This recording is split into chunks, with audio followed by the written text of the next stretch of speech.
আচ্ছা, আমরা আজকে নিউক্লিয়ার বিটা ডিকে নিয়ে আমরা আগে শুরু করছি আরকি ফার্স্ট আমাদের ডিসকাশনটা। এখন বিটা ডিকের ব্যাপারে যেগুলো সিলেবাসে আছে, মানে যেগুলো পরীক্ষায় আসে, সেটা হচ্ছে ১ নম্বর হচ্ছে যে কতটা এনার্জির দরকার হয় বিটা ডিকেতে। এটা খুব ভাইটাল। আর কখন বিটা মাইনাস ডিকে হবে, কখন বিটা প্লাস ডিকে হবে, সেটা একটু দরকার।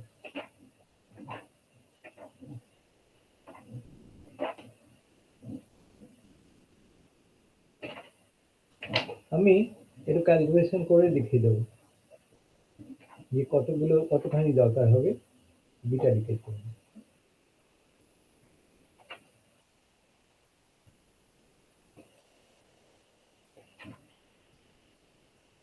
তো প্রথমে আমরা ধরে নিচ্ছি এক মিনিট,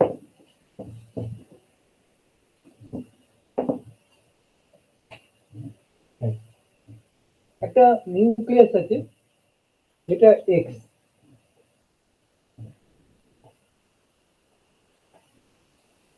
এটার মানে তো জানাই আছে যে জেড খানা প্রোটন আছে এক্স নিউক্লিয়াসে, আর এ মাইনাস জেডটা নিউট্রন আছে। এ মানে হচ্ছে নিউট্রন প্লাস প্রোটন। এটা যদি বিটা ডিকে হয় তাহলে ওয়াই হলো, এটা এই থেকে গেল, জেডটা জেড প্লাস ওয়ান হলো, মানে প্রোটনের নাম্বার একটা বেড়ে গেল, আর সেই সঙ্গে একটা ইলেকট্রন বেরিয়ে গেল, একটা বিটা পার্টিকেল বেরিয়ে গেল।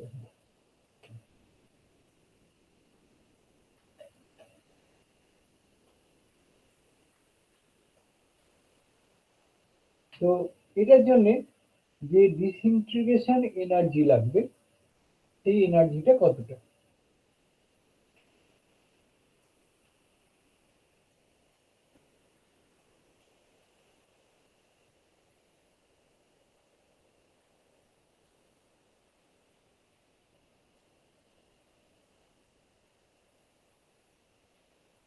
এটা হচ্ছে ইমেন, মানে হচ্ছে নিউক্লিয়াসের মাস,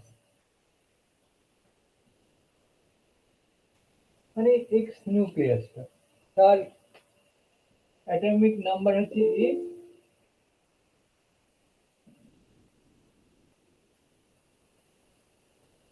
তার অ্যাটমিক নাম্বার হচ্ছে এ, আর মাস নাম্বার হচ্ছে এ, আর অ্যাটমিক নাম্বার হচ্ছে জেড।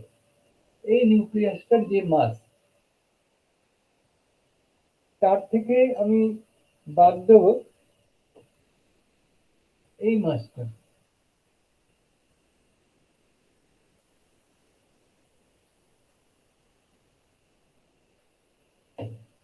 তার থেকেও আমি বাদ দেবো একটা ইলেকট্রনের মাস। এই এটা একটু বুঝতে হবে। আমার যে নিউক্লিয়াসটা আছে, সেই নিউক্লিয়াসটা হচ্ছে এক্স, তার মাস নাম্বার কত? মাস নাম্বার মানে কি নিউট্রন প্লাস প্রোটন, সেটা হচ্ছে ই। আর অ্যাটমিক নাম্বার কত? অ্যাটমিক নাম্বার কথাটার মানে হচ্ছে তার নাম্বার অফ প্রোটন, সেটা হচ্ছে জেড। সেটা যখন ডিকে করলো তখন পেলাম আমরা অ্যাটমিক নাম্বার ই, আর প্রোটন নাম্বার হচ্ছে জেড প্লাস ওয়ান। আর সেই সঙ্গে একটা বিটা পার্টিকেল বেরিয়েছে। বিটা পার্টিকেল মানে আদৌ তো একটা নিউট্রন, ইলেকট্রন। ইলেকট্রন মানে তার চার্জ হচ্ছে -1, আর তার মাস হচ্ছে 0, 1886 Times that much of the proton, মানে ওটাকে আমরা জিরোই ধরে নিতে পারি। তো এবারে আমাদের নিয়মটা কি? নিয়মটা হচ্ছে যে মাসটা কমে গেল তাকে সি স্কোয়ার দিয়ে মাল্টিপ্লাই করলে আমি পাচ্ছি যে কতটা এনার্জি নিয়ে এই ইলেকট্রনটা বেরিয়ে যাবে। বুঝতে পারলি? এইটার যা মাস ছিল, এইটার মাস যদি তার থেকে কম না হয় তাহলে কিছু রিয়াকশনই হবে না। যদি এইটার মাস টোটাল মাসটা কম হয়, তবে ওই যে ডিফারেন্স অফ মাস, সেটাকে সি স্কোয়ার দিয়ে মাল্টিপ্লাই করে আমি বিটা পার্টিকেলের যে এনার্জি সেটা পেয়ে যাব। তো এটার জন্য হচ্ছে mn a, z, আর এটার জন্য হচ্ছে a, z+1, আর এটা হচ্ছে এমনি যেটা বাদ যাবে ইন্টু সি স্কোয়ার। মানে বোঝা গেল? এটা হচ্ছে এই নিউক্লিয়াসটার মাস, তার থেকে আমি এইটার মাস বাদ দিলাম, একটু যোগ করে বাদ দিলাম, তাহলে কি পেলাম? এইটা থেকে এই কনভার্সনের সময় কতটা মাস কমে গেল তাকে সি স্কোয়ার দিয়ে মাল্টিপ্লাই করলাম। এটাই হচ্ছে আমার ডিসইন্টিগ্রেশন এনার্জি। এই এনার্জি নিয়ে এই পার্টিকেলটা বেরিয়ে যাবে। এবার আমি আগেও বলেছি যে নিউক্লিয়াসের মাসটা ক্যালকুলেট করা খুব কঠিন, কারণ নিউক্লিয়াস একটা ইউরেনিয়াম আছে, আমি কি করে ইলেকট্রনগুলোকে বাদ দিয়ে তার মাসটাকে বার করবো? আমি তো প্র্যাকটিক্যালি মাপতেই পারবো না। সেই জন্য আমরা চেষ্টা করেছি যে অ্যাটমিক মাসের টার্মে লিখতে।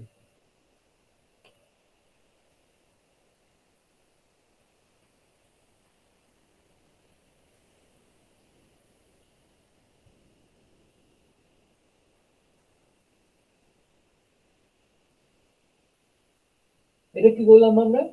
না, এখানে ধর একটা নিউক্লিয়াস আছে, এটার মাস হচ্ছে mn, তাকে ঘিরে আছে ইলেকট্রন গুলো।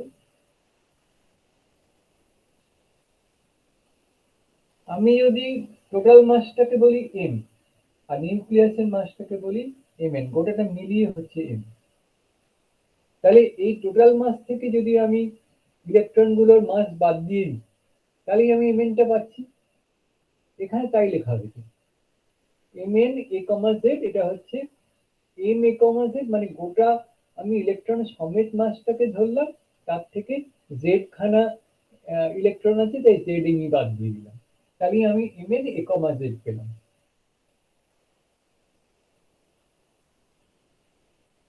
এখানে অবশ্য ছোট্ট একটা হিসেবের ভুল হয়, সেটা হচ্ছে যে এখানে ইলেকট্রন গুলো তো এখানে বাউন্ড থাকে অ্যাটমের মধ্যে, তাই তার জন্য একটা বাইন্ডিং এনার্জি দরকার হয়।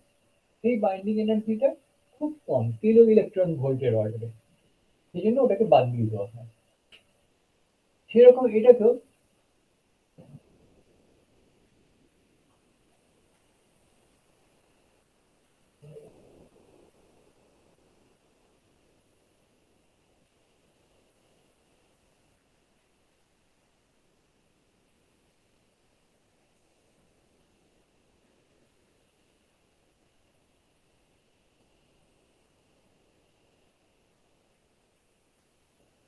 এটা প্লাস হবে না, কারণ এখানে একটা যে মাইনাস আর আগে একটা মাইনাস ছিল, দুটো মিলিয়ে এটা প্লাস হয়ে যাবে।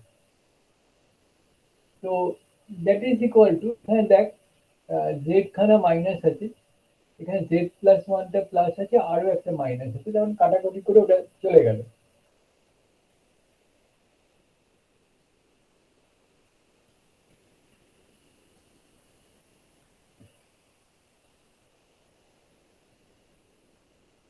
তো এই কথাটার মানে কি?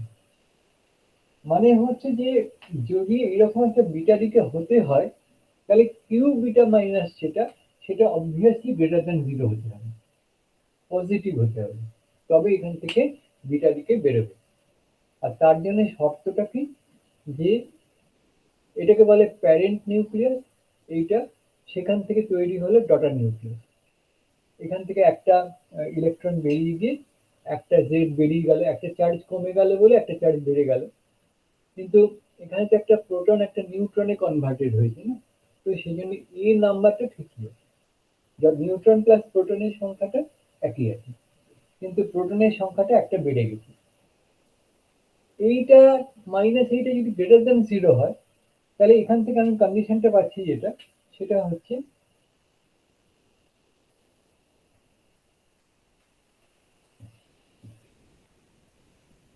এটা হতে হবে, তবে আমি বিটা দিকে এটা হওয়াতে পারবো।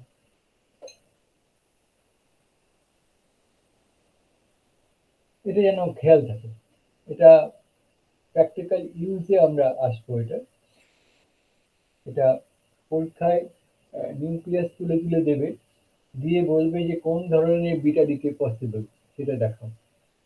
এখানে আমরা ক্যালকুলেট করে দেখালাম যে এম এ কমা জেড যেটা, that must be greater than M A comma Z. That's all.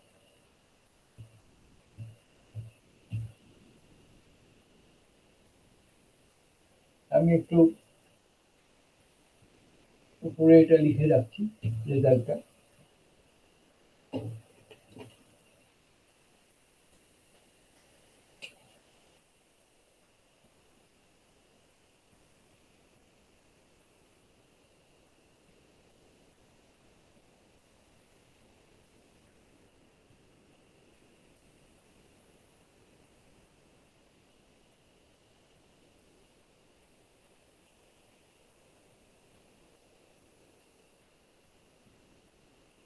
আমরা যখন প্র্যাকটিক্যাল এক্সাম্পল করব তখন এটা আরো ভালো করে মানে বোঝা যাবে।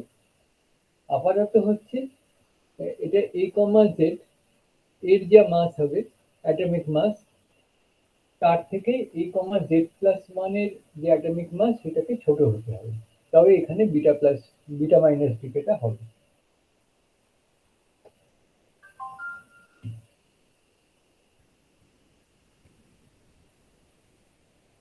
এবার আমরা পজিট্রন ডিকেতে আসছি, তার মানে বিটা প্লাস ডিকে।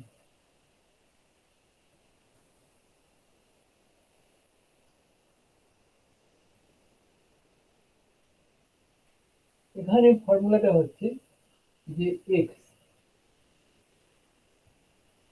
জেডটা প্রোটন আর নিউট্রন প্লাস প্রোটন হচ্ছে এ।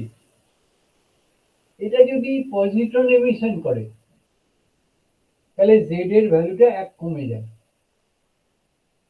আর এটা এই থাকে, তার সঙ্গে একটা পজিট্রন এমিশন হয়। যদি আমি এনার্জেটিক্সে আসি তাহলে কি হবে?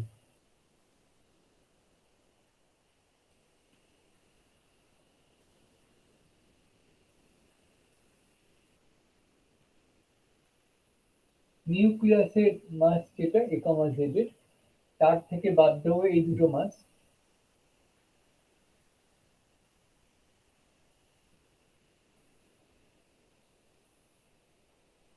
তার থেকে বাদ দেবো ইন্টু সি স্কোয়ার। মানে এই ট্রান্সফরমেশন হওয়ার ফলে যেটুকু মাস কমে গেল তাকে সি স্কোয়ার দিয়ে মাল্টিপ্লাই করে আমি এনার্জিটা পাচ্ছি।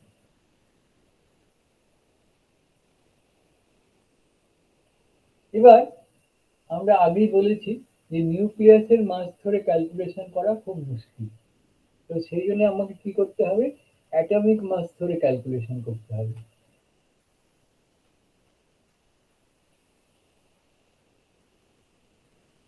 এটা যে মুহূর্তে আমি অ্যাটমিক মাস করলাম তার মানে কি ইলেকট্রন গুলোর মাস আমি ধরে নিলাম।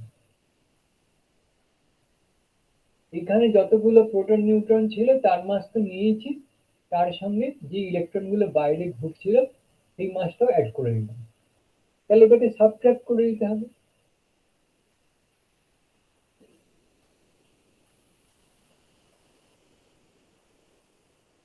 এবার এটা ওই একই ভাবে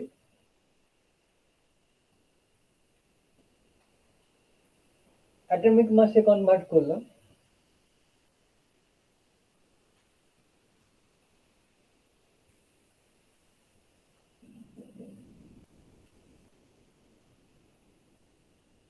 তো এখানে দেখতে পাচ্ছি যে আগের মতো ক্যান্সেলেশন হচ্ছে না, এখানে জেড প্লাস ওয়ানটা এমই আছে আর এখানে মাত্র এমই, এখানে মাত্র জেড খানা এমই আছে আর এখানে এই দুটো মিলিয়ে মাইনাস আছে কত, জেড প্লাস ওয়ান। তাহলে এখানে একটা 2 এর একটা গ্যাপ থেকে যাচ্ছে, বুঝতে পারছিস? এখানে কত আছে, মাইনাস জেড এম, এখানে কত আছে, plus Z M, minus Z M, minus M, minus M, তাহলে কত হচ্ছে, এইটা কেটে গেলে -2 mটা থেকে যাচ্ছে।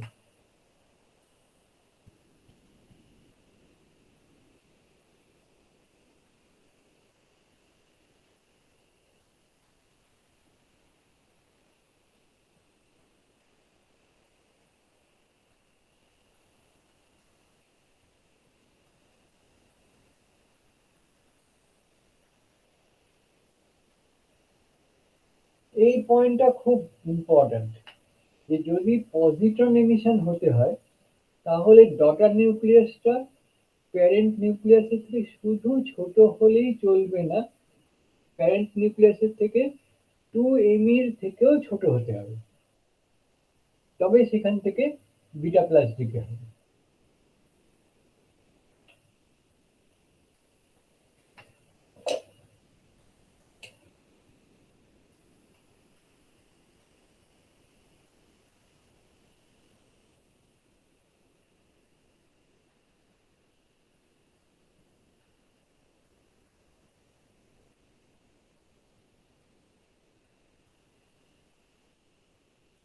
বুঝতে পেরেছিস? শুধু বড় হলে হবে না, ওটার থেকেও 2 এমই টাইমস অন্তত 2 এমই আরো এক্সট্রা বড় হতে হবে, তবে সেখান থেকে বিটা প্লাস বেরোবে। এখানে কিন্তু ডাটা নিউক্লিয়াসে ছোট হলেই হয়ে যাচ্ছিল, এখানে কিন্তু তাই হচ্ছে না। এবার আমরা থার্ড ফর্মটায় আসবো, সেটাকে বলা হয় অরবিটাল ইলেকট্রন ক্যাপচার।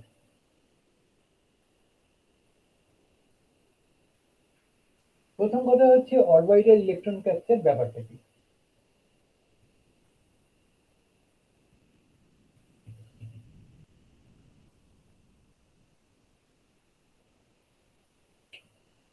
ধরা যাক এটা একটা নিউক্লিয়াস, এই চারদিকে বিভিন্ন অরবিটে ইলেকট্রন গুলো ঘুরছে। আমরা যখন হাইড্রোজেন ওয়েভের সলিউশন করেছিলাম শ্রোডিঙ্গার ইকুয়েশন, তখন দেখেছিলাম ওয়েভ ফাংশন যেটা সেটা এমন করে আছে যে ঠিক এই জায়গায় যে হাইড্রোজেন থাকবে এমন কোনো গ্যারান্টি নেই, এই ইলেকট্রনটা এদিক ওদিকেও যেতে পারে। এখন কখনো যদি ওটা নিউক্লিয়াসের মধ্যে চলে যায় আর কখনো ওটা যদি প্রোটনের সঙ্গে কম্বাইন করে, তাহলে একটা প্রোটন নিউট্রনে কনভার্টেড হয়ে যাবে। তুই এই ইলেকট্রনটাকেও হারিয়ে ফেলবি, প্রোটনটাও হারিয়ে যাবে, আর একটা এক্সট্রা নিউট্রন তৈরি হবে। সেটাকে বলা হচ্ছে ইলেকট্রন ক্যাপচার।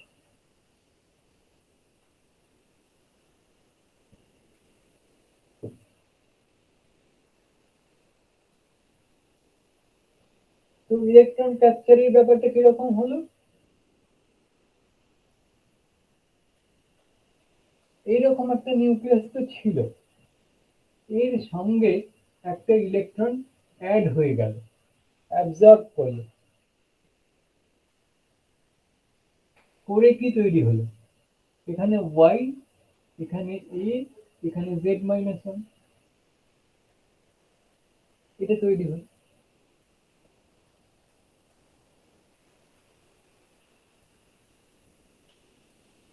তাহলে এটার আমরা ওরকম মাস কনজারভেশন করে দেখি কি হচ্ছে। এটার মাস যদি কমে যায় তাহলে এটা পসিবল, এটার টোটালটার মাস বেশি এটার মাস কম, যদি করতে পারি তাহলে এই দিকেটা পসিবল।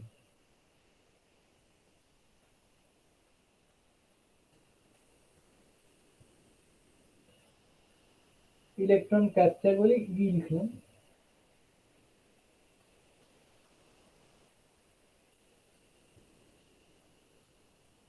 নিউক্লিয়াসের মাসটা,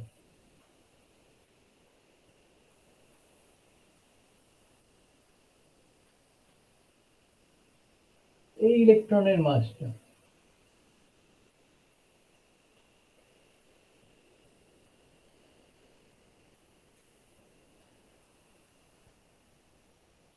এটা হওয়া উচিত ডিসইন্টিগ্রেশন এনার্জি। এবার এটাকে আমি যদি অ্যাটমিক মাসে কনভার্ট করি,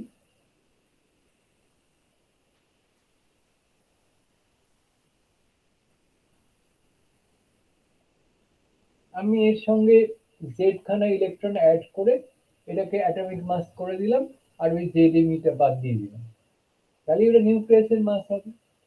আমি তো অ্যাটমিক মাস মাপতেই পারি, আর ইলেকট্রনের মাসও কত জানি, সেটা বাদ দিয়ে দিলাম।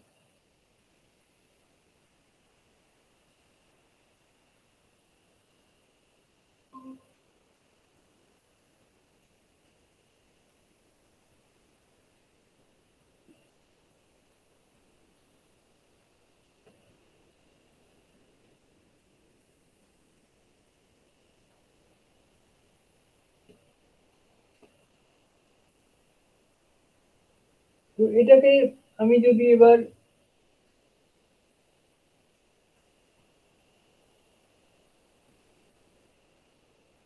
এখানে এটা কত z-1 এমই, আর এটা কত, এটাও z-1 এমই, এটা মাইনাস ওটা প্লাস, তাহলে কাটাকাটি হয়ে গেল।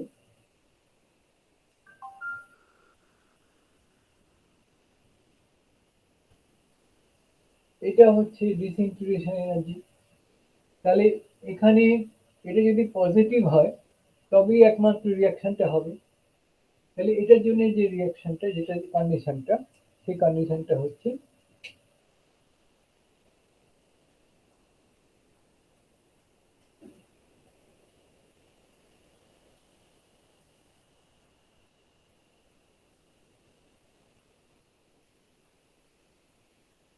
ও, আমি একটু ভুল করেছি, সরি, হ্যাঁ ঠিক বলেছি।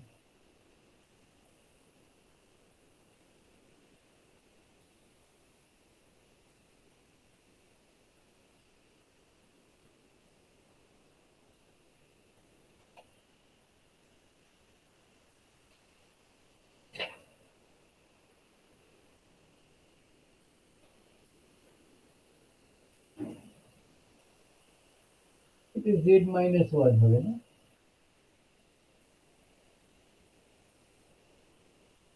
আচ্ছা, তাহলে এবার আমরা একটা ইন্টারেস্টিং জায়গায় এসে পৌঁছেছি।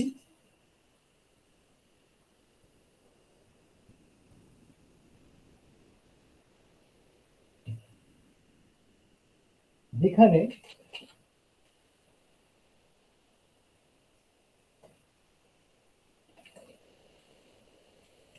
আমার কাছে একটা নিউক্লিয়াস আছে,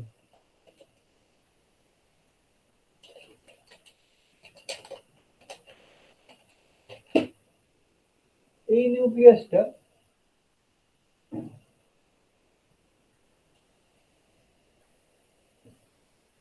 তার জেড খানা প্রোটন আছে, আর এ মাইনাস জেডটা নিউট্রন আছে।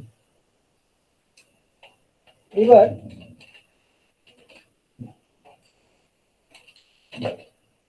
এর থেকে কম আমি একটা নিউক্লিয়াসের কথা বলছি,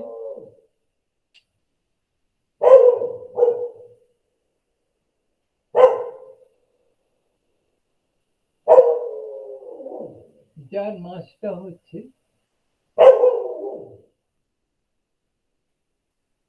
ওই ক্ষেত্রে কথা ভাবছি,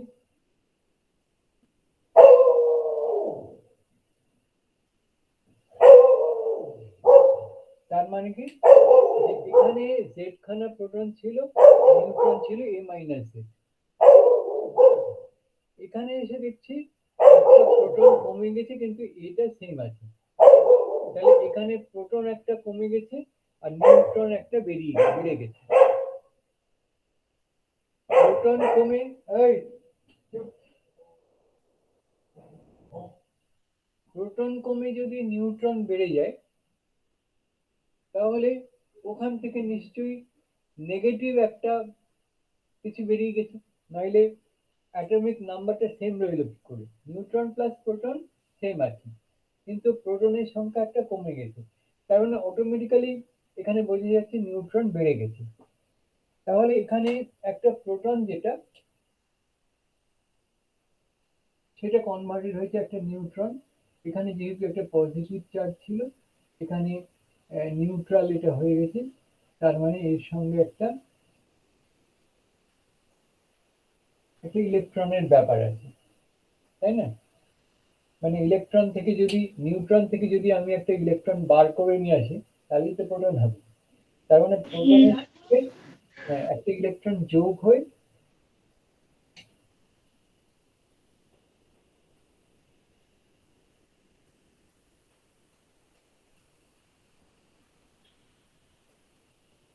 নিউট্রন থেকে যদি একটা প্রোটন ইলেকট্রন বেরিয়ে যায় তবে একটা প্রোটন তৈরি হয়, বা উল্টো প্রোটনের সঙ্গে যদি একটা ইলেকট্রন অ্যাড হয় সেটা নিউট্রন হয়ে যায়। তো এটার থেকে এইটা আসতে গেলে তাহলে কি করতে হয়েছে, একটা ইলেকট্রন, ঠিক নয় পজিট্রন বলে এটাকে, এটা যদি বেরিয়ে যায়, একটা প্রোটন থেকে যদি একটা পজিট্রন বেরিয়ে যায়, এটা একটা প্রোটন। হ্যাঁ, আমি প্রোটন করেই লিখলাম ওটা, বা ওটাকে ইউজুয়ালি হাইড্রোজেন করে লিখে, সেই প্রোটনের থেকে আমি একটা মাইনাস করে দিচ্ছি একটা ইলেকট্রনকে। তার মানে কি, এখান থেকে একটা বেরোলো হচ্ছে একটা পজিট্রন।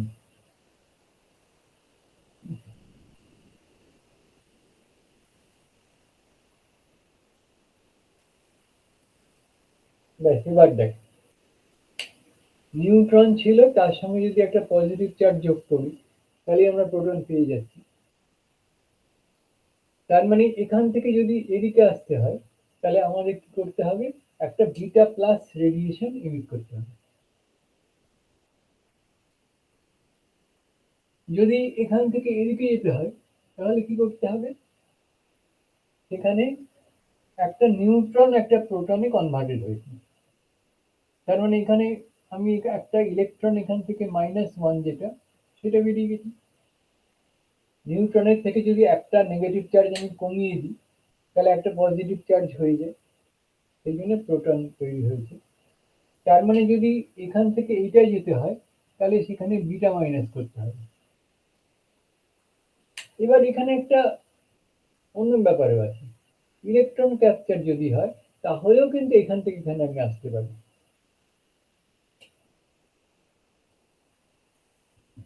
দেখ, এখানে এম এ জেড আছে, এখানে এ জেড -1 আছে। তার মানে এম এ কমা জেড থেকে ইলেকট্রন ক্যাপচার করে আমি এ কমা জেড -1 আমি পৌঁছতে পারি।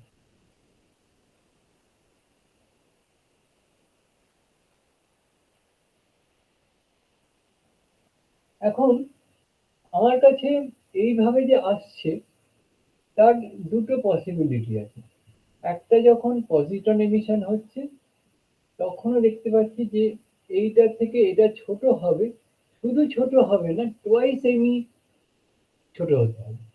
শুধু এইটা এইটার থেকে এটা ছোট হলেই হবে না, এইটার থেকে এটা যেন টোয়াইস এমি থেকে বেশি ছোট হয়, তবে সেখান থেকে বিটা বেরোবে। কিন্তু যদি ইলেকট্রন কনভার্ট ক্যাপচার হতে হয় তাহলে জাস্ট ছোট হলেই হয়। সেই জন্য একটা প্রশ্ন আসে, প্রশ্নটা হচ্ছে, electron capture is always accompanied with beta plus decay, positron decay, but the reverse is may not be true. মানে যখন ইলেকট্রন ক্যাপচার হবে তখন বিটা প্লাস ডিকে নাও হতে পারে। কেন না, এটা 2m এর থেকে যদি কম হয় ডিফারেন্সটা তাহলে শুধু ইলেকট্রন ক্যাপচার হবে, আর এই ডিফারেন্সটা যদি 2m এর থেকে বেশি হয় তখন এটাও হতে পারবে এটাও হতে পারবে। যার জন্য আমাদের ওই ইন্টারেস্টিং কথাটা যে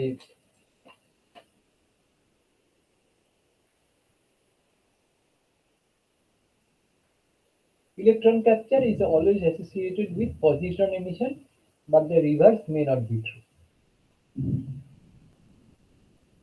এবার আমরা একটু বিটা স্পেকট্রামের কথা ডিসকাস করব। বিটা স্পেকট্রাম,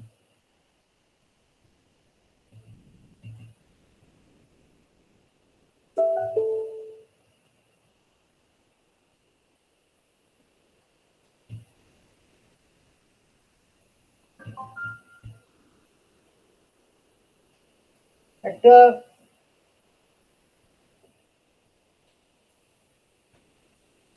বিটা পার্টিকেল বেরোচ্ছে কোন একটা স্যাম্পল থেকে। তো আমরা কতটা এনার্জি নিয়ে বেরোচ্ছে সেটা মাপতে চাই। কি করবো সেই জন্য? আমরা একটা লেডের ব্লক নিলাম, লেড, সীসা। সীসা নিলাম কেন? এটা খুব ভালো রেডিওঅ্যাক্টিভ রেকে থামাতে পারে। এর মধ্যে একটা ছোট্ট গর্ত আছে, যার মধ্যে আমি একটা বিটা এমিটারকে রেখে দিয়েছি। এখান থেকে বিটা পার্টিকেল চারদিকে বেরোচ্ছে।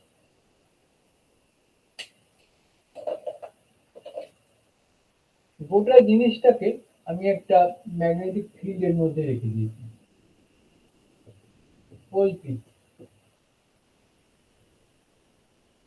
তার ফলটা কি হবে? না, ও একটা সার্কেলে ঘুরবে। এটা হচ্ছে ম্যাগনেটিক ফিল্ডের মধ্যে ইলেকট্রনরা যদি যায় তাহলে এই ফোর্স পাবে। এটা লোরেন্জ ফোর্স আমরা পড়েছি। এইটা তাকে সেন্ট্রিফিউগাল ফোর্সটা দিচ্ছে।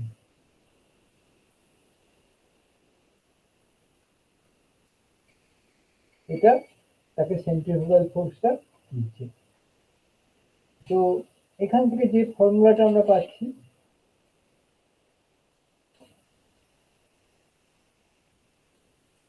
ভি এর যে ভেলোসিটি আমরা পাবো, একটা ভি তো কেটে যাবে,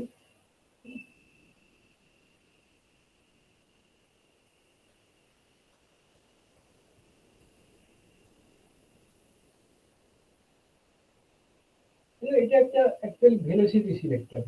আমি যদি আর চাই তাহলে আর ইকুয়ালস টু হচ্ছে এমভি বাই ভি। এই রেডিয়াস অফ কার্ভেচার নিয়ে ওটা একটা সার্কেল করে এখানে এসে পড়বে। আমি করলাম কি, যে এই জায়গাটার উপরে একটা ফটোগ্রাফিক ইমালশন মাখিয়ে দিলাম। ফটোগ্রাফিক ইমালশন মানে কি? এর উপরে যদি বিটা পার্টিকেলটা যে জায়গায় পড়বে সেই জায়গাটা কালো হয়ে যাবে। আমি যদি ডেভেলপ করি তাহলে ওটা কালো হয়ে যাবে। যত বেশি বিটা পার্টিকেল পড়বে তত বেশি জায়গাটা কালো হবে। তো যদি আমি দেখি যে ভি বেশি আছে তাহলে তার রেডিয়াস অফ কার্ভেচারটা বেশি হবে, ও বেশি দূরে গিয়ে পড়বে। বুঝেছিস?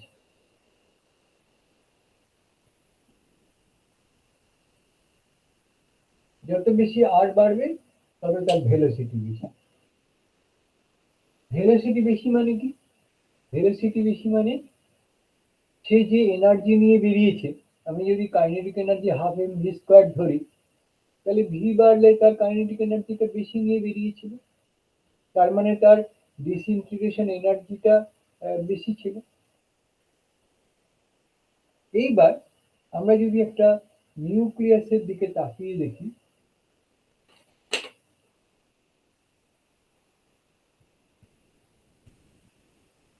নিউক্লিয়াসের মধ্যে কি থাকে? সেল মডেল অনুযায়ী কতগুলো এনার্জি লেভেল থাকে। তো এইটা হচ্ছে, আমি ধরে নিচ্ছি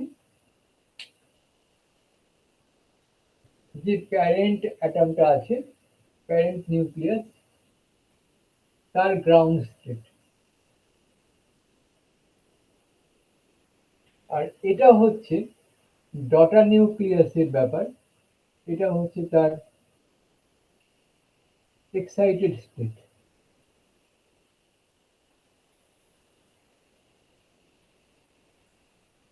আর এটা হচ্ছে তার গ্রাউন্ড স্টেট। বোঝা গেল ব্যাপারটা?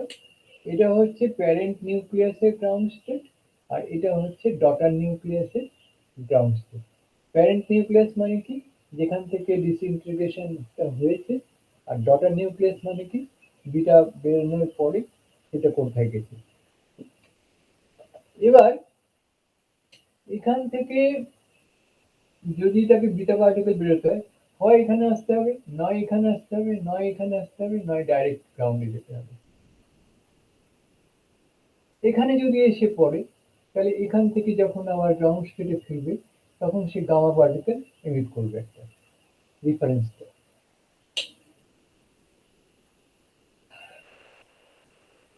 তো এই যে এনার্জিটা ও পেল এখান থেকে এখানে নামার জন্য যে এনার্জিটা পেল সেই এনার্জিটা তো একটা কনস্ট্যান্ট না, কারণ এটাও কোয়ান্টাইজ এটাও কোয়ান্টাইজ, তার মানে এখান থেকে এখানে যদি আসে তাহলে একটা নির্দিষ্ট অ্যামাউন্টের এনার্জি লাগবে। এবার এই এনার্জি নিয়ে যখন এখানে পড়লো তখন যে ভেলোসিটি হবে সেটা আমি যদি ক্লাসিক্যালি ধরি তাহলে এটা হাফ এম ভি স্কোয়ার হবে, হয় না রিলেটিভিস্টিক স্পিড নিতে হয়। তো যাই হোক আমরা আলোচনার সুবিধার জন্য আমরা ক্লাসিক্যাল নিলাম। তাহলে এই ডেল্টা ইটা যদি কোয়ান্টাইজড হয় মানে এটা যদি একটা নির্দিষ্ট অ্যামাউন্টের হয় তাহলে ভিটাও নির্দিষ্ট হবে। একটু তফাৎ হতে পারে, এখানে না এসে এখানে আসতে পারে, এখানে আসতে পারে, তাহলে তখন এই ডেল্টা ইটা ডেল্টা ই ওয়ান হবে, ডেল্টা ই টু হবে,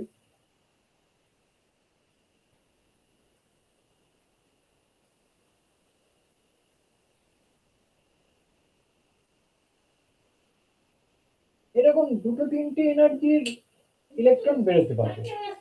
তার জন্য যে ভেলোসিটি গুলো সেটাও ওই দুটো তিনটে টাইপের হতে পারে, তার বেশি কিন্তু নয়। তাহলে আমি যদি এখানে দেখি তাহলে কি পাবো, পাওয়া উচিত আমার দুটো তিনটে জায়গায় কালো স্পট আর বাকি জায়গাটা একদম ফাঁকা হোয়াইট। বুঝে গেল? এখান থেকে এখানে যদি আসে ধরে নিচ্ছি যে ভেলোসিটি নিয়ে ইলেকট্রন বেরোবে তার জন্য এখানে পড়বে, তাহলে এই জায়গায় কালো দাগ পাবো। এখান থেকে যদি এখানে আসে তাহলে যে ভেলোসিটি হবে সেই ভেলোসিটিটা বেশি হবে মানে আরো দূরে গিয়ে পড়বে। এরকম করে আমার পাওয়ার দিক হচ্ছে মাত্র দুটো তিনটে জায়গায়। তো আলফা পার্টিকেলের ক্ষেত্রে এটা হয়, আলফা পার্টিকেল ওরকম দুটো তিনটে এনার্জির দুটো তিনটে জায়গায় গিয়ে আমরা কালো স্পটটা পাই, মানে যে ভেলোসিটিটা নিয়ে বেরোচ্ছে সেই ভেলোসিটিটা কিন্তু মাত্র দুটো তিনটে টাইপের।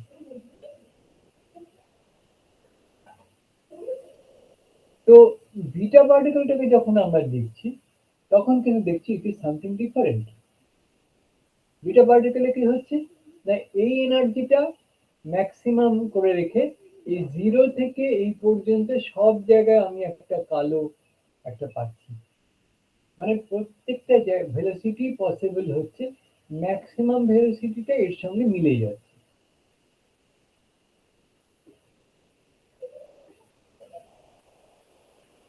এই জন্য এই ডিস্ট্রিবিউশনটাকে বলা হচ্ছে কন্টিনিউয়াস ডিস্ট্রিবিউশন। বিটা পার্টিকেলের জন্য এই ডিস্ট্রিবিউশনটাকে বলা হচ্ছে কন্টিনিউয়াস ডিস্ট্রিবিউশন। তো কেন এটা হচ্ছে, এক নম্বর হতে পারে সেল মডেল ঠিক না, গন্ডগোল। কিন্তু আমরা এতগুলো জায়গায় দেখেছি যে সেল মডেল ঠিকঠাক কাজ করছে, তাহলে এখানে কেন করবে না? তাহলে আমাকে তো এক্সপ্লেন করতে হবে যে কেন এরকম কন্টিনিউয়াস একটা ডিস্ট্রিবিউশন পাচ্ছি, সব জায়গায় আমি কেন ইলেকট্রন পাচ্ছি। ম্যাক্সিমামটা কিন্তু মিলে যাচ্ছে, সেল মডেলের ক্যালকুলেশন অনুযায়ী মিলে যাচ্ছে, কিন্তু তার থেকে কম পাবো কেন সেটা কিন্তু এক্সপ্লেন করা যাচ্ছে না। তো এখানে পাউলি উনি একটা যুগান্তকারী একটা সিদ্ধান্তে এসে পৌঁছলেন। সেটা হচ্ছে যে ইলেকট্রন শুধু একা বেরোচ্ছে না, তার সঙ্গে আরো একটা পার্টিকেল বের হচ্ছে। বুঝে গেল? মানে ইলেকট্রন শুধু একা বেরোচ্ছে না, ইলেকট্রনের সঙ্গে নিউট্রিনো নামে একটা পার্টিকেল বেরোচ্ছে। এবার যেই কথাটা বলা হলো এটা কিন্তু অত সোজা না, মানে এটা এক্সপ্লেন করা গেল যে দ্বিতীয় পার্টিকেল যেটা সে বাকি এনার্জিটা নিয়ে চলে যাচ্ছে, তাহলে আমার কাছে তো ইলেকট্রনের এনার্জি কমে যাবে, ম্যাক্সিমামটা গেল মানে কি যে ওই যেটা আরেকটা পার্টিকেল বেরিয়েছে সে কোনো এনার্জি নেয়নি। আর যখন বিটা পার্টিকেল প্রায় 0 এনার্জি নিয়ে যাচ্ছে তখন ও ম্যাক্সিমাম এনার্জিটা নিয়ে বেরিয়ে যাচ্ছে। কতটা এনার্জি ও নেবে সেটা আগে থেকে বলা সম্ভব না, যার জন্য বিটা পার্টিকেল একটা কন্টিনিউয়াস স্পেকট্রাম। কিন্তু সমস্যাটা কোথায়? সমস্যাটা হচ্ছে একটা মাসের। 1 নম্বর, যে আমরা তো একটা মাস হিসেব করছি যে বিটা পার্টিকেলের মাস এত, নিউক্লিয়াসটার মাস এত, তাহলে এই যে একটা আরেকটা পার্টিকেল বেরোচ্ছে তার মাসটা যাবে কোথায়? তখন পাউলি বললেন যে ঠিক আছে, ওটা একটা মাসলেস পার্টিকেল, ওর কোনো মাস নেই। যেমন ফোটন, ফোটনের কোনো মাস নেই, সেরকম নিউট্রিনো, নিউট্রিনেরও কোনো মাস নেই। বহু বছর পরে এখনো আমরা মনে করি যে নিউট্রিনোটা মাসলেস, এই কথাটা আর মনে করা হয় না। নিউট্রিনোর মাস আছে, কিন্তু সেটা এত কম যে আজ পর্যন্ত কেউ সেটা ভেবে উঠতে পারেনি, এত কম। নাম্বার 2, এখানে যদি চার্জ থাকে পার্টিকেলটা, তাহলে সেই চার্জ ব্যালেন্স হচ্ছে না। আর দ্বিতীয় কথা হচ্ছে চার্জের জন্য ওই পার্টিকেলটাও তো কোথায় পড়বে, সেটাকেও তো আমি দেখতে পাবো ফটোগ্রাফিক প্লেটে যে ওই পার্টিকেলটা এখানে পড়ছে, সেটাকেও পাওয়া যাচ্ছে না। তো এখানে মনে রাখতে হবে যে অ্যাকচুয়ালি এই বিটা পার্টিকেলটাকে থেকে ধরা গেল because it has some charge, ওর একটা আয়নাইজ করার ক্ষমতা আছে। কিন্তু যে পার্টিকেলটা আয়নাইজ করার ক্ষমতা নেই, নিজেই চার্জলেস, সে কি করে ওখানে বিটা পার্টিকেলকে সেখানে কি করে ফটোগ্রাফিক ইমালশনের মধ্যে একটা দাগ কাটবে? ওর তার মানে কোনো রকমের চার্জ নেই ওর মধ্যে, ওর মধ্যে কোনো মাস নেই, কোনো চার্জ নেই, শুধু এক্সিস্টেন্স আছে। আচ্ছা, এবার হচ্ছে যে নম্বর অবজেকশন, যে পার্টিকেলটাকে হতে পারে তার মাস নেই, হতে পারে তার চার্জ নেই, কিন্তু কিছু তো সে ইন্টারাকশন করবে অন্যদের থেকে, অন্য পার্টিকেলের সঙ্গে ধাক্কা খেয়ে সে কোনো একটা রিয়াকশন করবে নিউক্লিয়াস, সেটা তো দেখতে পাবে না। তো তখন উনি বললেন যে ও ইন্টারাকশনও করে।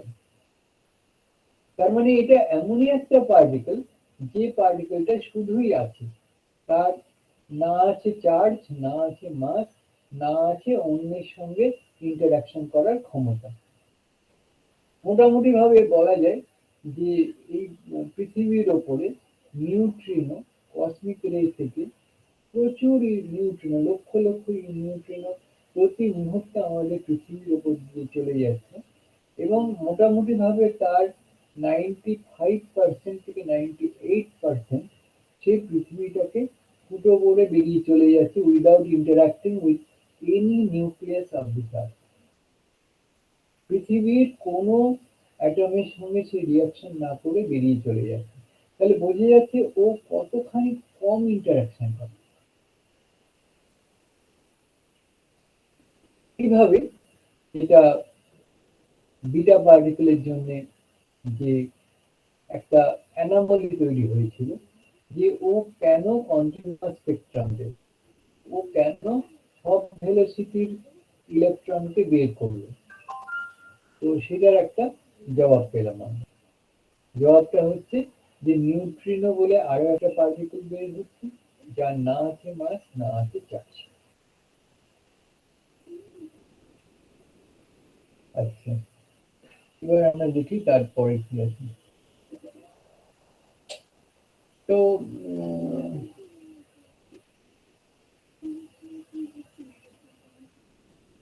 এবার তো আর কিছু নেই, এবার গামা রে পার্টিকেল আছে।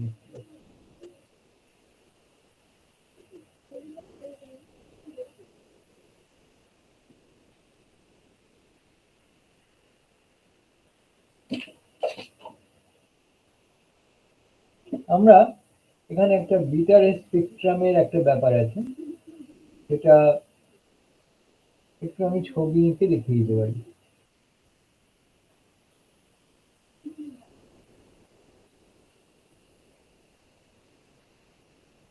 এটা হলে বিটা পার্টিকেলের এটা শেষ হবে, আমরা গামাতে ঢুকে বলবো।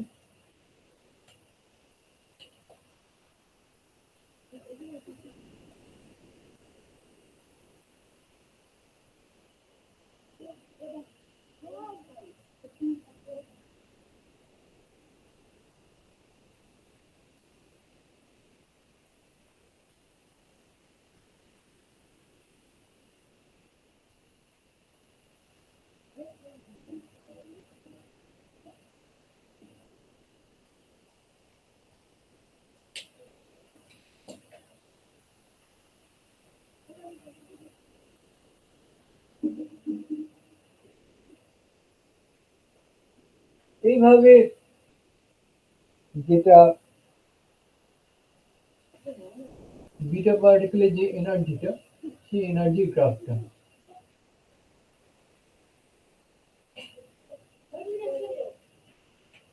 এটা হচ্ছে ডব্লিউকেটা হচ্ছে ম্যাক্সিমাম কাইনেটিক এনার্জি, যেটা বিটা পার্টিকেল হতে পারে।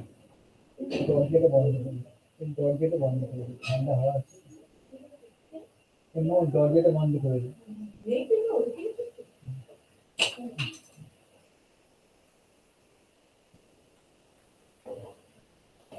তো এখানে দেখতে পাচ্ছি যে সমস্ত এনার্জির বিটা পার্টিকেল বেরোচ্ছে, কিন্তু একটা ম্যাক্সিমাম আছে। আর এই ম্যাক্সিমামটা শেল মডেল অনুযায়ী যে ম্যাক্সিমাম হওয়া উচিত, এটা সেই ম্যাক্সিমামটা। এবার যদি আমি মোমেন্টাম ডিস্ট্রিবিউশনটা খুঁজি, তাহলে আমি আরো ইন্টারেস্টিং কিছু পেতে পারি।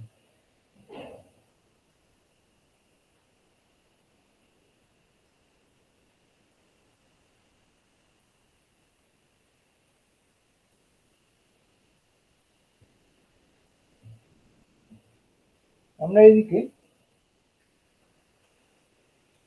এইটাকে প্লট করছি। অ্যাকচুয়ালি আমরা দেখেছি যে mv square by R equals to বিভি।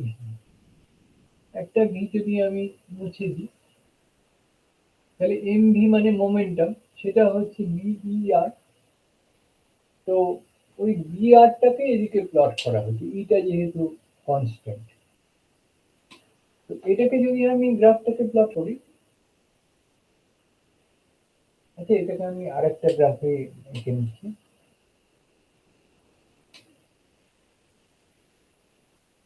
এটা থাকে এখানে, আমি আরেকটা গ্রাফ এঁকে দিচ্ছি।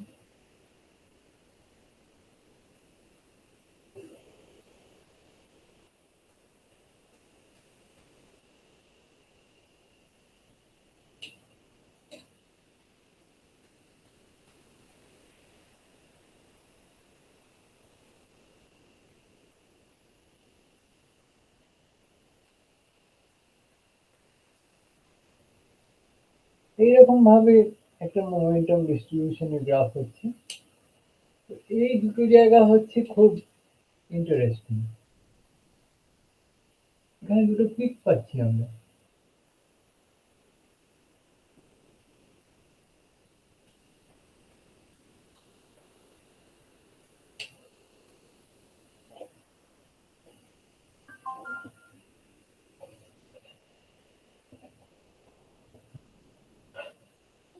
স্যার, হ্যাঁ স্যার বল। বলছিলাম ফটোটা পুরো হেজি হয়ে গেল, একটু ক্যামেরাটা একটু নাড়াবেন? ক্যামেরাটা নাড়িয়ে তো লাভ হবে না, যেটা পারি সেটা হচ্ছে আমি একবার বেরিয়ে ঢুকতে পারি আর কি, তাহলে হ্যাঁ স্যার, এই তো এসছে, ঠিক আছে। ঠিক আছে। আচ্ছা, তো এখানে আমরা দেখছি এখানে কতগুলো শার্প লাইন, কতগুলো পাচ্ছি। আরে একটু ল্যাপটপটা ভেঙে দিই।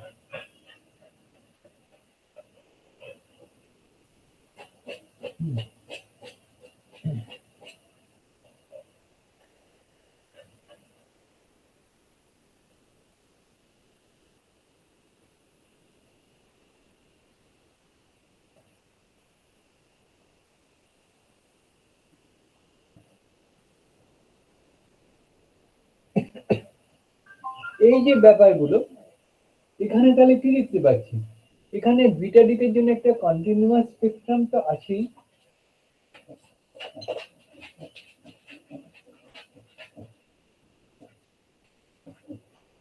এইরকম করে একটা কন্টিনিউয়াস স্পেকট্রাম আছে, তার সঙ্গে কতগুলো লাইন স্পেকট্রাম যোগ হয়ে এই স্পেকট্রামটা যেন পাওয়া গেছে। তো এইটাকে কে সেলের জন্য যে মানে ব্যাপারটা আমি একটু বুঝিয়ে বলছি। এইটাকে বলা হচ্ছে ইলেকট্রন ক্যাপচার। ইলেকট্রন ক্যাপচার কথাটার মানে হচ্ছে যে মনে করা যাক এখানে একটা নিউক্লিয়াস আছে,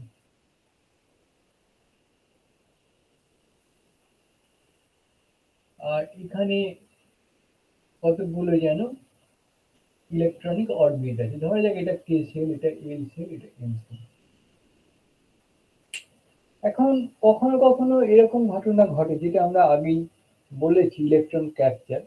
এই কে সেলের ইলেকট্রনটা যদি কখনো নিউক্লিয়াসে চলে যায়, তাহলে সেটা একটা প্রোটনের সঙ্গে মিলে একটা নিউট্রন তৈরি করে।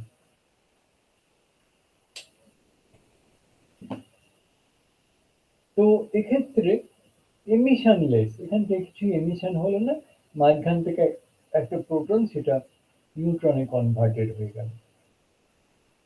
তো এই জায়গাটা যেখানে এই যে ইলেকট্রন ক্যাপচার হচ্ছে, সেই ইলেকট্রন ক্যাপচারের সঙ্গে যে এক্স রে গুলো বেরোবে, সেই এক্স রে গুলো এই জায়গাগুলোতে আমরা একটা শার্প লাইন পাচ্ছি।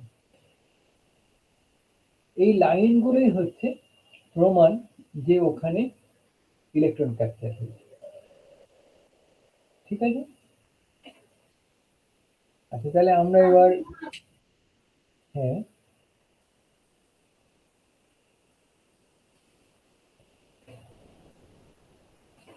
আচ্ছা এবার আমরা চলে যাব হচ্ছে গামা রেতে। অ্যাকচুয়ালি গামা রে খুব কমই সিলেবাসে আছে। এখানে দেখতে পাচ্ছি সিলেবাসে আছে energy momentum conversion, electron positron pair creation by gamma ray photon, এই আছে। ঠিক আছে, আমরা স্টার্ট করে দিই। আমরা একটা রেডিও অ্যাক্টিভ দিকের কথা ভাবছি।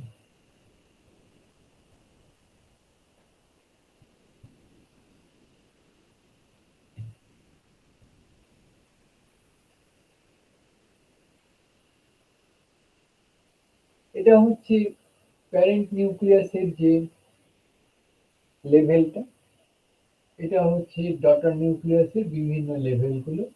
এটা ধরে নিচ্ছি গ্রাউন্ড স্টেট, এগুলো সব এক্সাইটেড স্টেট। এবার যে কোনো একটা রেডিও অ্যাক্টিভ ইমিশন যদি হয়, আলফা পার্টিকেল বিটা পার্টিকেল কিছু একটা হলো, হয়ে ও একটা এক্সাইটেড স্টেটে পৌঁছে গেল, তাহলে এখান থেকে সে তো গ্রাউন্ড স্টেটে পৌঁছাবে। যে এইভাবে পৌঁছতে পারে, ধাপে ধাপে এরকম করে আসতে পারে, এরকম করে আসতে পারে, আবার ডাইরেক্ট আসতে পারে। ও যদি এইখানে আসে তাহলে আরো অন্যভাবে গামা রে বেরোতে পারে। তো এই যে এনার্জিটা রিলিজ করবে, এই এনার্জি রিলিজের একটা উপায় হচ্ছে যে গামা রে ফোটন একটা এমিশন করে দেবে। তো এই গামা রে যে ব্যাপারটা, এটা এখান থেকে আসছে। যে কোনো নিউক্লিয়াস সে যদি এক্সাইটেড স্টেটে পৌঁছে যায়, সেখান থেকে ও যদি গ্রাউন্ড স্টেটে ফিরতে চায়, তবে তার সব থেকে সোজা রাস্তা হচ্ছে একটা গামা রে ইমিট করে দেওয়া, গামা রে ফোটন ইমিট করে দেওয়া। মানে ফর্মুলাটা হচ্ছে, এটাকে যদি আমি E2 বলি, এটাকে যদি আমি E1 বলি, তাহলে ডেল্টা ই মানে হচ্ছে E2 মাইনাস E1, আর এই যে energy difference that is equal to hν বা hc বাই ল্যামডা। তাহলে ল্যামডা ইকুয়ালস টু কত? hc বাই ডেল্টা ই।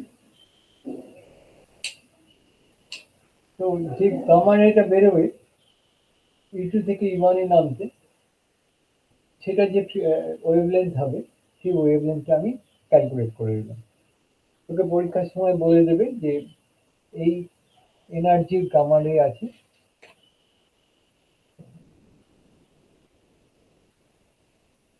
এটা বেরোতে হবে।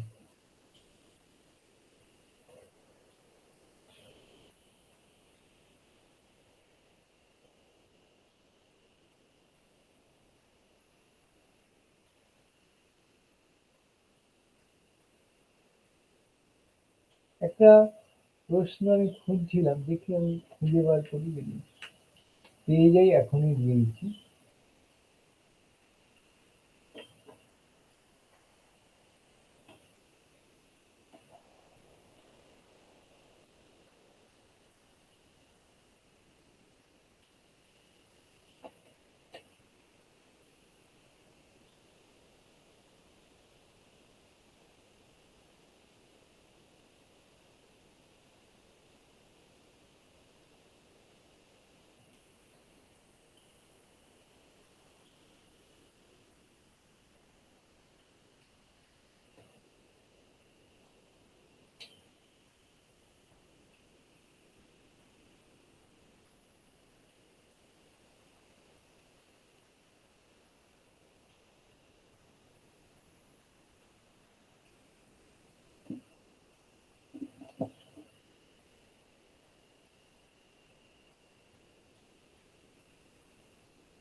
আমি কিছু পেজ আমি পিডিএফ করে পাঠিয়ে দিতে চাইছি, আমি ভুলে গেলে একটু মনে করে দিবি।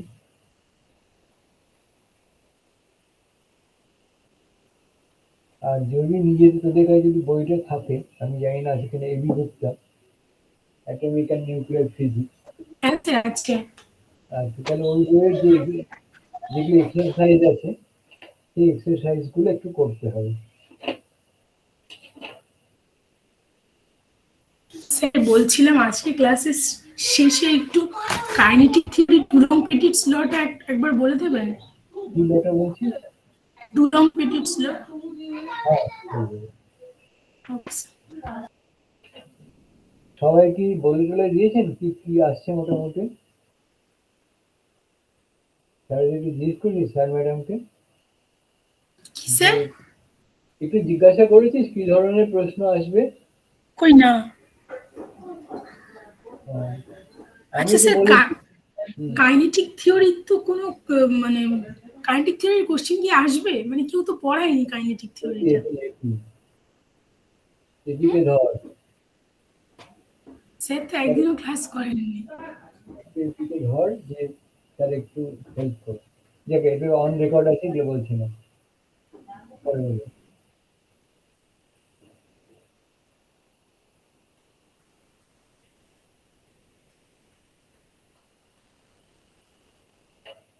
তাহলে গামা রে ব্যাপারটা তো বোঝা গেল। এবার আমরা একটা খুব ইন্টারেস্টিং একটা ব্যাপার একটু আমরা একটু ডিসকাস করে নিচ্ছি। এটা হচ্ছে পেয়ার প্রোডাকশন।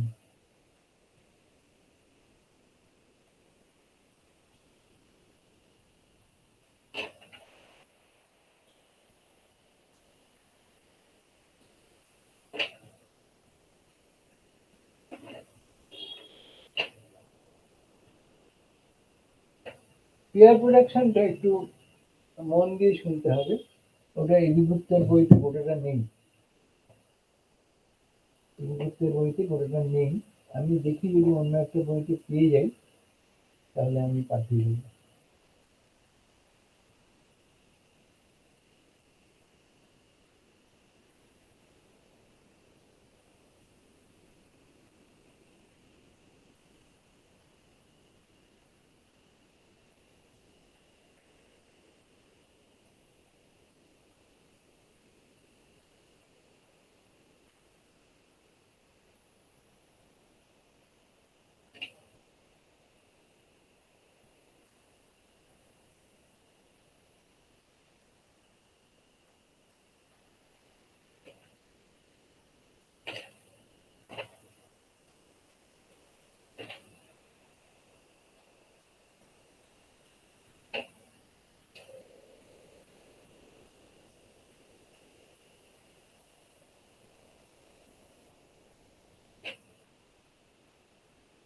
হ্যাঁ,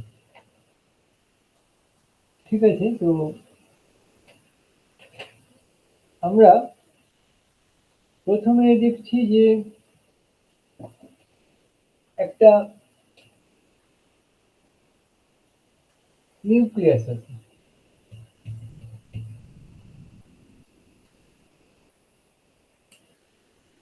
একটা নিউক্লিয়াস আছে, এর খুব কাছ দিয়ে একটা গামা রে চলে যাচ্ছে, খুব কাছ দিয়ে। যখন ও নিউক্লিয়াসের খুব কাছে পৌঁছে গেছে, তখন ওখানে একটা ব্যাপার ঘটতে পারে। সেটা হচ্ছে এই গামা রেটাকে অ্যাবজর্ব করে একটা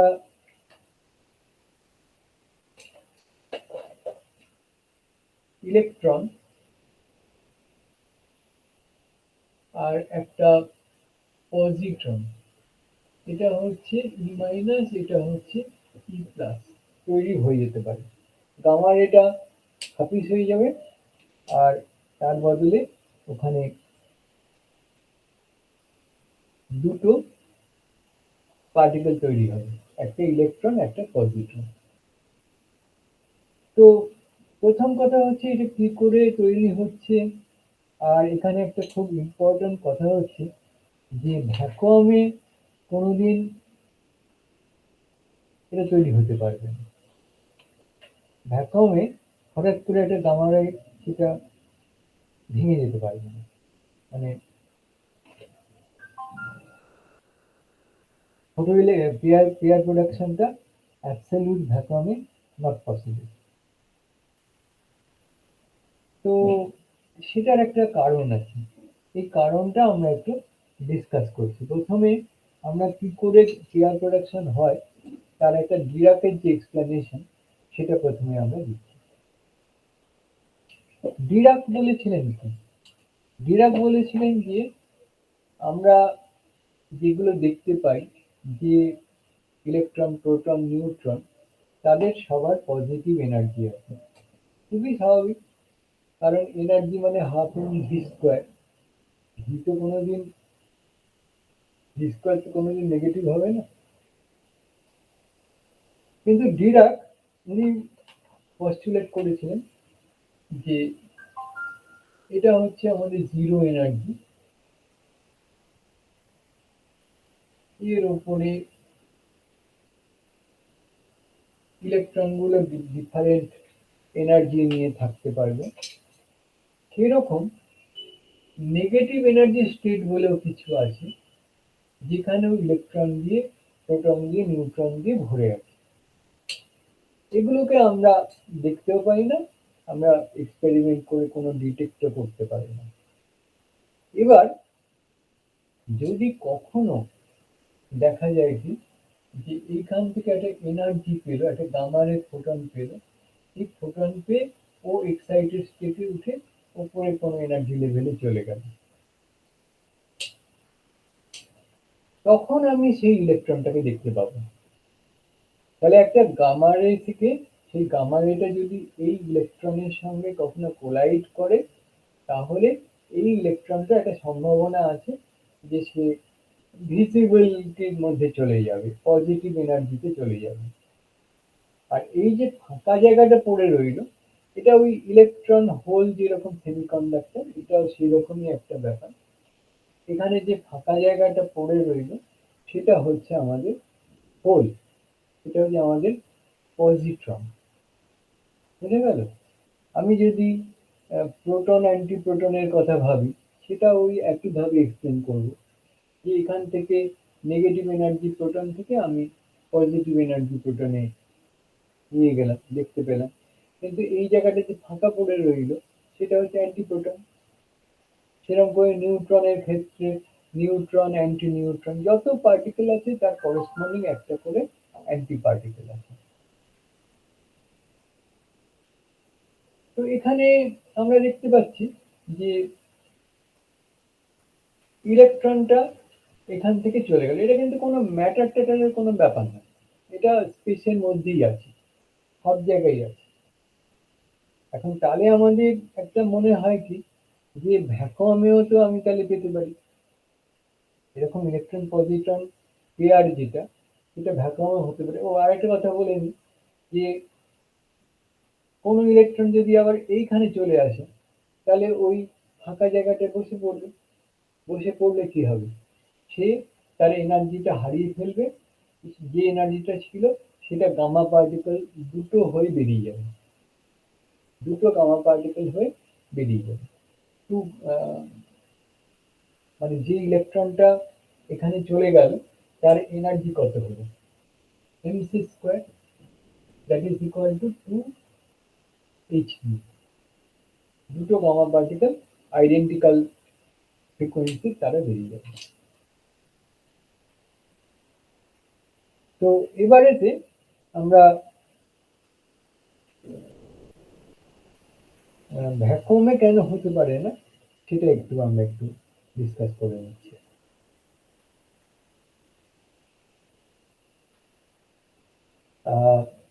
যখন একটা গামা পার্টিকেল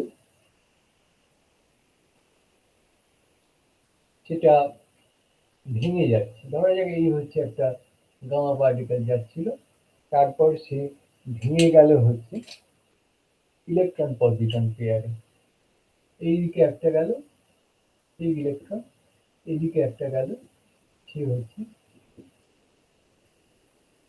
তাহলে তখন কি হচ্ছে, এই যে এখানে এটা তৈরি হলো, তার জন্য একটা মোমেন্টাম কনজারভেশন থিওরেম অনুযায়ী একটা রিকয়েল ফোর্স পাওয়ার কথা। সেই রিকয়েল ফোর্সটা কে নেবে? যদি ভ্যাকুয়াম হয়, সেই রিকয়েল ফোর্সটা নেওয়ার জন্য তো কেউ নেই, যার জন্যে ভ্যাকুয়ামের মধ্যে পেয়ার প্রোডাকশন হয়। এটা খুব ইম্পর্টেন্ট প্রশ্ন একটা, এটা পরীক্ষায় বারবার করে আসে, যে পেয়ার প্রোডাকশন কি ভ্যাকুয়ামে হতে পারে? তখন বলতে হবে যে না, এর জন্যে মোমেন্টাম কনজারভেশন থিওরেম অনুযায়ী এর মোমেন্টামের একটা অংশ সেটা থাকা উচিত ছিল। গামা রেটা তো পুরোপুরি রিজলভ করে গেল, কিন্তু পুরোপুরি যদি কনভার্টেড হয়ে যায় তাহলে রিকয়েল এনার্জিটা পেয়ে নেবে।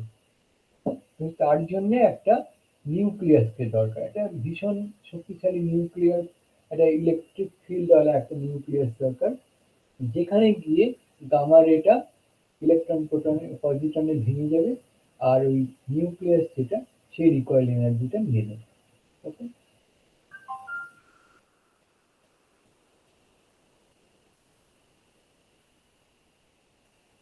তো এটা তাহলে আমাদের নিউক্লিয়ার এটা করলাম। আমার আর একটা ক্লাস লাগবে, সেটা হচ্ছে ফিশন ফিউশন, ওটা একটা ক্লাস হলে কমেডি হয়ে যাবে, আধখানা ক্লাসই হয়ে যাবে। আর এখানে আছে লেজারের ব্যাপার আছে।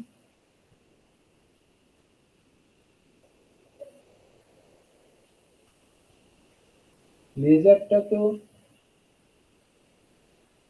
আমি দেখছি, আমার ফিফথ সেমে আমি কিছুটা করিয়েছিলাম,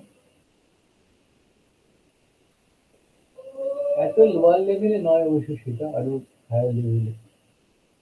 দেখি ওখান থেকে যদি কিছু দেওয়া যায় দিয়ে দেবো, নইলে ব্যবস্থা করে দেবো।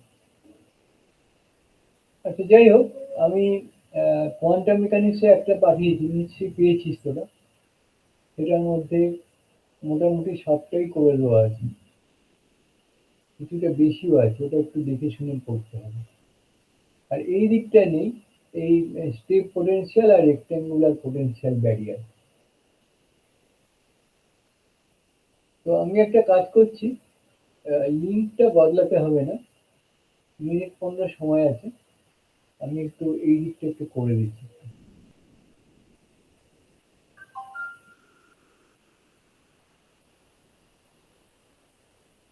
আমি একটু রেকর্ডিংটা বন্ধ করে আবার চালু করছি, যাতে নতুন করে শুরু হয়।